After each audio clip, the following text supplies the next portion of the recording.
काफ़ी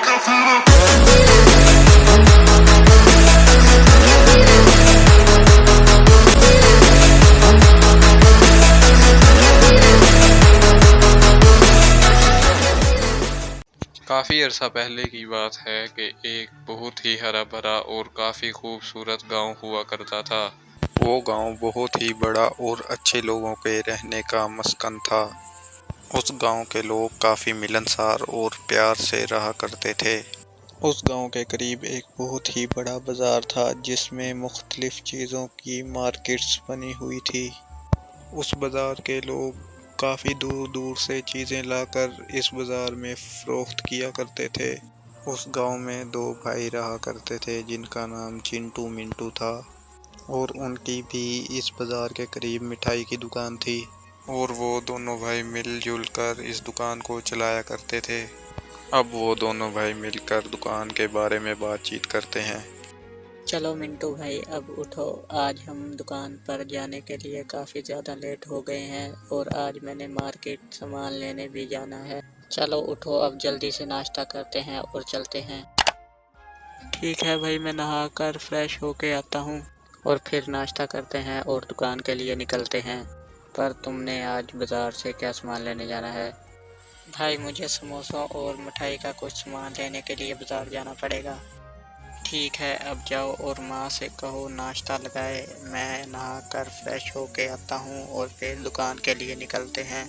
तुम जाओ और नाश्ता करो, मैं नहा कर आता हूँ, फिर दुकान के लिए निकलते हैं। अब वो दोनों भाई अपने कमरे से चले जाते हैं और जाके दुकान पे जाने की तैयारी में लग जाते हैं। तैयारी करने के बाद वो अपनी माँ के पास नाश्ता करने के लिए चले जाते हैं और नाश्ता करने के बाद अपनी दुकान की तरफ निकल पड़ते हैं। घर से दुकान की तरफ जाते हुए उन दोनों भाइयों को उसी बाजार के बीच में से गुजरना पड़ता था। वही बाजार जो इस इलाके का सबसे बड़ा बाजार माना जाता था। अब वो दोनों भाई इस बाज़ार से गुज़रकर बाज़ार के बिल्कुल कॉर्नर वाली दुकान के पास जाकर रुक जाते हैं। अब वो दोनों भाई बाज़ार के बिल्कुल आखिर वाली दुकान के पास आकर रुक जाते हैं और वहां रुकने के बाद उन दोनों भाइयों के दरमियान दुकान का सामान लाने के बारे में बातचीत शुरू होती है। तो चिंटू भाई, यहाँ से तुम मार्केट की तरफ दुकान का सामान लेने के लिए चले जाओ और मैं दुकान पे जाकर दुकान वगैरह खोल लेता हूँ। तो ठीक है मिंटू भाई, मैं यहाँ से मार्केट की तरफ चला जाता हूँ और दुकान के लिए मिठाई और समोसे बनाने का ताज़ा सामान मार्केट से ले आता हूँ।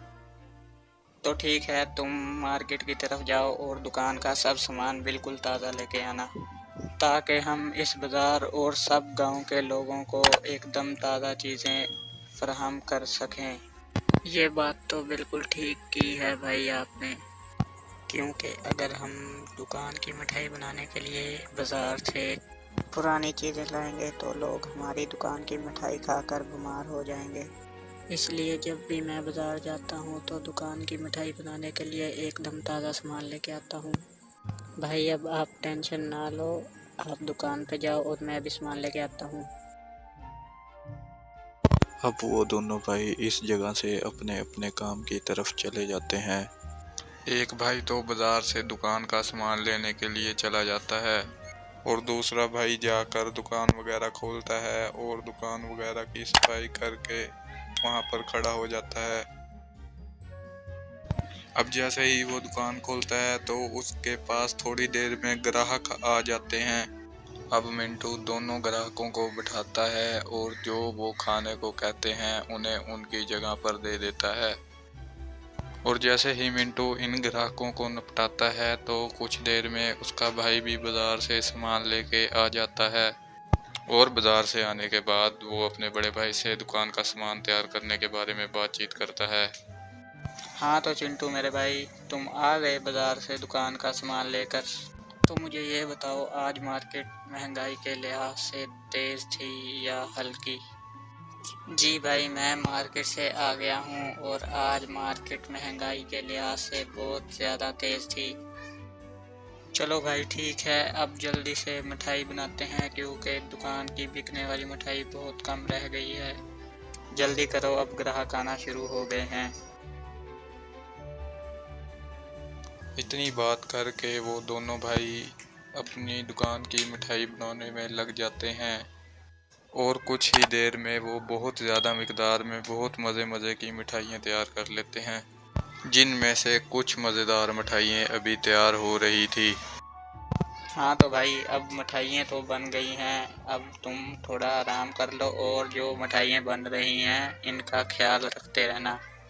ठीक है भाई, ये मिठाइयाँ भी कुछ देर में बिल्कुल तैयार हो जाएंगी और मैं इन मिठाइयों को लेकर बाहर दुकान पे आ जाऊंगा। अब आप बाहर जाओ और ग्राहकों को निपटाओ। ठीक है तो भाई, मैं दुकान पे जाता हूँ और जैसे ही मिठाइयाँ तैयार हो तो तुम जल्दी से मिठाइयाँ लेकर दुकान पर पहुँच जाना। जल्दी से आना, अब शाम होने वाली है।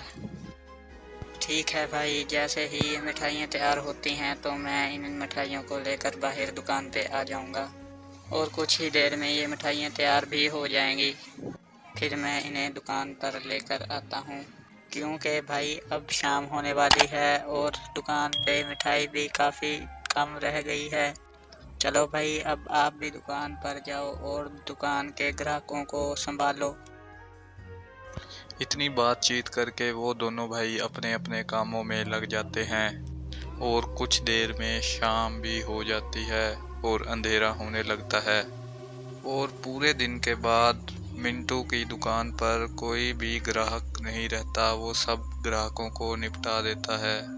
इस वक्त पूरा बाजार बंद हो चुका था और काफ़ी ज़्यादा अंधेरा भी हो गया था और उसका भाई भी दुकान से घर चला गया था। तभी उसके साथ काफ़ी अजीब चीज़ होती है क्योंकि इतनी रात गए उसकी दुकान पे एक दुल्हन मिठाई लेने के लिए आती है, जो कि मिंटू के लिए काफ़ी अजीब चीज़ थी और मिंटू इसी सोच में गुम था कि इतनी रात गए दुल्हन मिठाई लेने कैसे आ सकती है।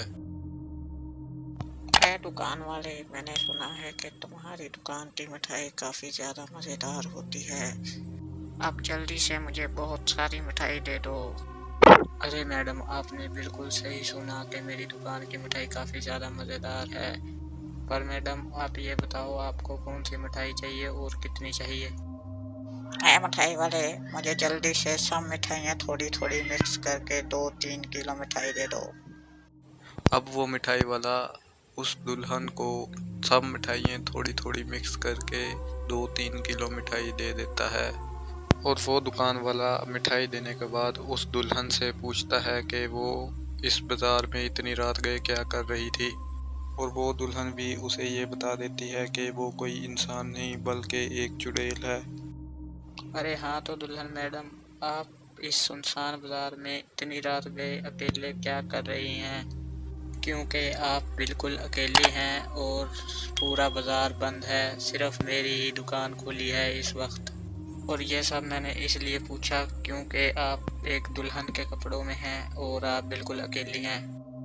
ओ मिठाई की दुकान वाले, मुझे अकेले होने से कोई फर्क नहीं पड़ता क्योंकि अकेले होने से फर्क सिर्फ इंसानों को पड़ता है और मैं कोई इंसान नहीं बल्कि एक चुड़ैल हूँ। अरे यानी तुम एक चुड़ैल हो? और अगर तुम चुड़ैल हो तो ये इतनी ज़्यादा मिठाई तुम किसके लिए लेके जा रही हो? तो इस वक्त वो चुड़ैल उस दुकानदार को इस बात का कोई जवाब नहीं देती, पर जिस वक्त वो इस दुकान से जाने लगती है तो उसे इस बात का जवाब दे देती है। ओ मिठाई की दुकान वाले, क्या ये तुम नहीं जानते कि हम चुड़ैले, जिन और भूत ये मिठाइयाँ कितनी शौक से खाते हैं? अरे मैं जानता हूँ कि आप सब लोग मिठाई कितनी शौक से खाते हैं, पर देख आज पहली बार रहा हूँ क्योंकि मेरी दुकान पर कोई जिन मिठाई लेने नहीं आता। ऐ मिठाई की दुकान वाले, आज से पहले तो तुम्हारे पास कोई जिन मिठाई लेने नहीं आता था, पर आज से मैं रोजाना तुम्हारी दुकान पर आया करूँगी। तो बच्चों, इस तरह वो चुड़ैल उसकी मिठाई वाले की दुकान से मिठाई लेकर चली जाती है और मिठाई के बदले उसे बहुत ज़्यादा इनामात और पैसे वगैरह देकर जाती है और चुड़ैल भी उसकी मिठाई खाकर बहुत खुश हुई और उसकी दुकान से रोजाना मिठाई लेके जाने लगी। तो बच्चों, कैसी लगी आपको आज की हमारी ये कहानी? उम्मीद करते हैं आपको मिठाई खाने वाली चुड़ैल की कहानी बहुत ज़्यादा पसंद आई होगी। अगर वीडियो पसंद आई हो तो वीडियो करें लाइक और चैनल को करें सब्सक्राइब, ताकि हमारी हर आने वाली नई वीडियो आप तक सबसे पहले पहुंचे।